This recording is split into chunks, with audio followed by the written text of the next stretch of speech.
ভাইরা বন্ধুরা আমার দিল্লি বোম্বাই বিদেশে চলে যায়, আবার মেয়েটা বাড়িতে মোবাইল নিয়ে সারা রাত টানাটানি করতে করতে, চ্যাটিং করতে, ফেসবুকে টানাটানি করতে করতে করতে সারা রাত কেটে দেয়, আবার অন্য ছেলের সঙ্গে কথা বলে। তার স্বামী দিন মাস বিল্ডিং এর উপরে, ভাড়ার উপরে চড়ে চড়ে নিজের জানের উপরে জখম উঠিয়ে কাজ করে, আর কাজ করার পর নিজের বাসাতে আসার পরে নিজের স্ত্রীকে যখন ফোনটা দেয়, ফোন লাগায়, সেই স্ত্রীর মোবাইলটা দেয়। আনন্দের দুইটা কথা বলবো স্ত্রীর সঙ্গে, সেই স্ত্রীর মোবাইলে হোয়াইটিং কল দেখায়, ব্যস্ত বাতায়।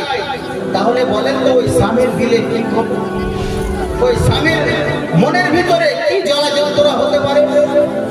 বিরাদার বন্ধুগণ, আবার কিছুক্ষণ পর যখন ওই স্ত্রীকে ফোন লাগায়, তখন বলে যে তোমার ফোন ওয়েটিং কেন ছিল?